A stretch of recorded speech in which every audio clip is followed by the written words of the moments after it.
100 पेक्षा जास्त सुक्या भाज्यांची लज्जत वाढवणारा आज आपण एक सुक्या भाज्यांचा सिक्रेट मसाला बघणार आहोत। असा हा सिक्रेट सुक्या भाज्यांचा सिक्रेट मसाला तुम्ही एकदा जर बनवून ठेवला की अगदी महिना दीड महिना फ्रीज मध्ये स्टोर करून वापरू शकता। अगदी आयत्या वेळेस भाजीला काही बनवायचं असेल तर अगदी चुटकीसरशी आणि मस्त चविष्ट भाजी तुम्ही तयार करू शकता। अगदी घरगुती साहित्यात हा सुक्या भाज्यांचा मसाला तुम्ही तयार करू शकता। याला बुरशी लागणार नाही, अजिबात हा खवट होणार नाही, म्हणून हा स्टोर कसा करून ठेवायचा हे सुद्धा सांगितलेलं आहे।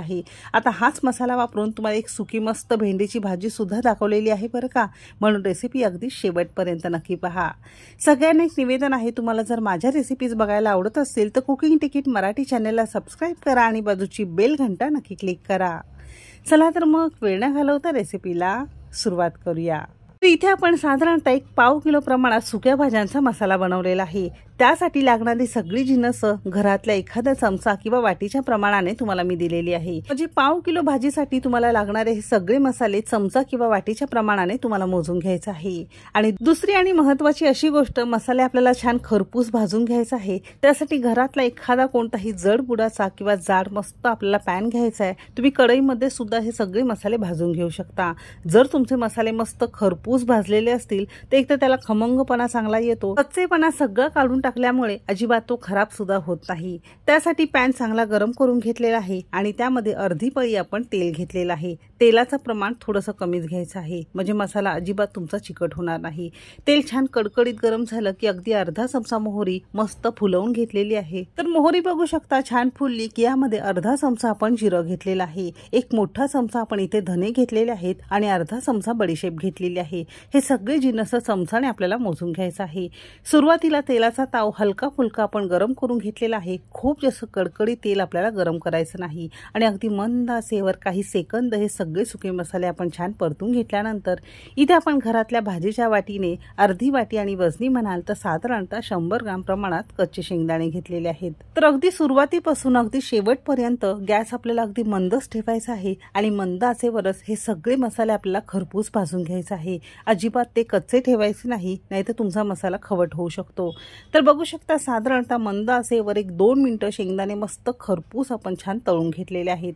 आता यामध्ये एक 5-6 कढीपत्त्याची सुकलेली पानं घातली आहेत। यामध्ये ओली सुद्धा घालू शकता, पण त्याने मसाल्याला पटकन बुरशी लागते, म्हणून 5-6 कढीपत्त्याची पानं थोडी पंख्याखाली आपण रात्रभर कोरडी करून घेतलेली आहे।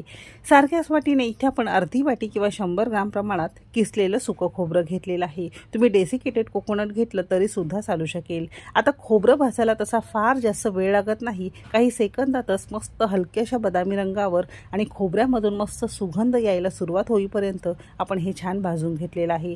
लक्षात असू द्या सगळे मसाले छान खरपूस आपल्याला भाजून घ्यायचा आहे, अगदी मंद आचेवर। अजिबात याला करपवायचं नाही, नाहीतर मसाला तुमचा थोडासा कडवट होऊ शकतो। हे सगळे मसाले साधारणतः एक 5 मिनिटं मंद आचेवर आपण भाजून झालेला आहे। मध्ये असे हे थोडीशी जागा करून घेतलेली आहे आणि यामध्ये याच वाटीने पाऊण वाटी आणि नगाने जर मोजाल तर साधारणतः 25 लसणाच्या सोललेल्या पाकळ्या घेतलेल्या आहेत आणि लसूण थोडासा मध्यभागी आपण परतून घेणार आहोत। नंतर थोडंसं छान झालं की याला सगळं छान एकजीव करत आपण या मसाल्यांमध्ये छान परतून घेणार आहोत। लसूण घातल्यानंतर गॅस बंद केला तरी सुद्धा चालू शकेल, कारण ही सगळी जिन्नस चांगली कुरकुरीत आणि गरम असल्यामुळे या उभेमध्ये आपला लसूण सुद्धा थोडासा परतून होतो। तर असं हे छान झालेलं आहे। मसाले छान खरपूस भाजून झाल्यानंतर गॅस बंद केलेला आहे आणि सगळे मसाले पंख्याखाली एक 10-15 मिनिटांसाठी आपण थंड करून घेतलेला आहे।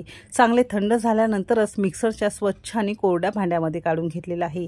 आता यामध्ये आपण काही सुके मसाले घालणार आहोत। तर इथे आपण 2 चमचे काश्मीरी मिरची पावडर घातलेली आहे, याने भाजीला रंग खूप छान येतो, अजिबात हे तिखट नाही। इथे आपण अर्धा चमचा हळद पावडर घेतलेली आहे आणि अर्धा चमचा आपण इथे गरम मसाला घेतलेला आहे। आता गरम मसाला कसा तयार करायचा त्याची रेसिपी ऑलरेडी माझ्या चॅनेलवर मी तुमच्यासोबत शेअर केलेली आहे, त्याची लिंक हवी असेल तर डिस्क्रिप्शन मध्ये देते आहे। अर्धा चमचा आपण इथे हिंग पूड घेतलेली आहे, म्हणजे भाजीमध्ये हळद किंवा हिंग न घालता तुम्हाला भाजी डायरेक्ट करता येते। मसाला छान टिकून राहण्यासाठी आणि छान चविष्ट होण्यासाठी इथे आपण एक मोठा चमचा आपण यामध्ये मीठ घालणार आहोत। मीठ हे प्रिझर्वेटिव्हचं काम करतं, मीठ घातल्यामुळे मसाले अजिबात तुमचे खराब होत नाही। तर मिक्सरला आपण छान याची बारीक पावडर करून घेणार आहोत। आहोत. लक्षात असू द्या, ही पावडर करत असताना हवं असेल तर 2 बॅचमध्ये तुम्ही केलं तरी सुद्धा चालू शकेल किंवा तुम्ही डायरेक्ट केलं तरी सुद्धा चालू शकेल. अजिबात पाण्याचा उपयोग न करता हे वाटण आपल्याला छान फिरवून घ्यायचं आहे. तुम्हाला हवं असेल तर मसाला संपूर्ण तयार झाल्यानंतर चांगला कोमट करून घ्या. यामध्ये एखादा हिंगाचा खडा जर घालून ठेवला की अगदी 2 महिने हा मसाला फ्रीजमध्ये स्टोअर करून ठेवता येतो. जर हिंगाचा खडा घालायचा नसेल तर असाच हा 1-1.5 महिना फ्रीजमध्ये चांगला राहतो. तर हा सुक्या भाज्यांचा मसाला तुम्ही सुद्धा नक्की करून पहा. असा मसाला तुम्ही एकदा जर बनवून ठेवला की अगदी 100 पेक्षा जास्त सुक्या भाज्या अगदी चुटकीसरशी तयार करू शकता.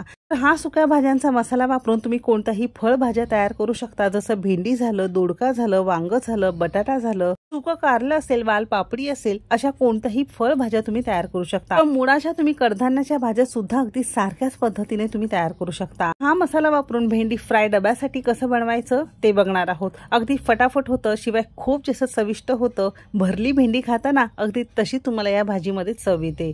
आता ही भाजी बनवण्यासाठी इथे आपण 1/2 किलो भेंडी स्वच्छ धुवून पुसून अशी चिरून घेतलेली आहे. तुम्ही तुमच्या आवडीनुसार कोणतीही भाजी इथे वापरू शकता.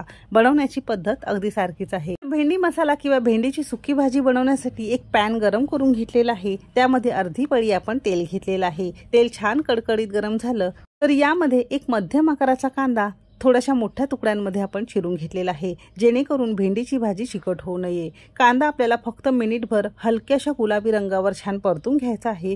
कांदा असा छान परतला की इथे आपण एक मध्यम आकाराचा टोमॅटो घेतलेला आहे. टोमॅटो सुद्धा भेंडीच्या भाजीला खूप जास्त परतला जात नाही, थोड्याशा मोठ्या तुकड्यांमध्ये ठेवला जातो. त्याने भेंडीची भाजी अजिबात चिकट होत नाही, मस्त सुटसुटीत तुमची तयार होते. कांदा टोमॅटो छान परतला की यामध्ये तयार सुक्या भाज्यांचा मसाला साधारणतः 2 चमचे आपण घातलेला आहे. जर तुम्हाला मध्ये तिखट आवडत असेल तर अर्धा चमचा तिखट घालू शकता किंवा तिखट आवडत नसेल तर अर्धा चमचा गोडा मसाला वापरला किंवा फक्त सुक्या भाज्यांचा हा मसाला वापरला तरी सुद्धा चालू शकेल. आता हा मसाला फक्त 1 मिनिट भरासाठी आपण परतून घेतलेला आहे. बारीक चिरलेली भेंडीची भाजी घातलेली आहे, चवीपुरतं मीठ घातलेलं आहे आणि एक सारखं या मसाल्यांमध्ये 1-2 मिनिटं आपण छान परतून घेणार आहोत. मसाल्यांमध्ये भाजी मस्त परतून घेतली की भाजीच्या आतपर्यंत सगळे मसाले मुरले जातात आणि भाजीला चव अगदी छान येते. असं हे छान परतलं की याला झाकण लावायचंय आणि 2 ते 3 मिनिटं मध्यम आचेवर आपण याला एक छान वाफ काढून घेणार आहोत. भेंडीच्या भाजीला खूप जास्त वेळ झाकण लावून शिजवायचं नाही, त्याने भाजी तुमची थोडीशी चिकट होते. झाकण काढल्यानंतर पुन्हा पण 2 मिनिटं अशीच वाफेवर छान शिजवून घेतलेली आहे. भाजी संपूर्ण शिजल्यानंतर पुन्हा तयार भाजीचा मसाला 1-2 चमचे आपण यावर घातलेला आहे. म्हणजे भाजी फोडणीमध्ये घालताना थोडंसं घातलं आणि वरून थोडंसं घातलं की भाजीला चव अगदी छान येते. तर अशी ही तुमची मस्त सुटसुटीत आणि छान चवीची भेंडी मसाला किंवा भेंडीची भाजी तयार झालेली आहे. तर डब्यासाठी अशा या सुक्या भाज्या तुम्ही तयार करू शकता. बघितलं, असा हा मसाला तुम्ही एकदाच जर फ्रीजमध्ये करून ठेवला की अगदी 1.5 ते 2 महिने एक तर स्टोअर करून ठेवू शकता आणि अगदी आयत्या वेळेस कोणत्याही सुक्या भाज्या तुम्ही तयार करू शकता. आजची खुसखुशीत खमंग रेसिपी तुम्हाला कशी वाटली कमेंट करायला अजिबात विसरू नका. रेसिपी आवडली असेल तर एक लाईक नक्की करा. चॅनेलवर नवीन असाल सबस्क्राईब करा. आपली रेसिपी तुम्ही कोणत्या शहरातून बघताय ते सुद्धा नक्की सांगा. चला तर मग भेटू एक मस्त आणि जबरदस्त रेसिपी सोबत.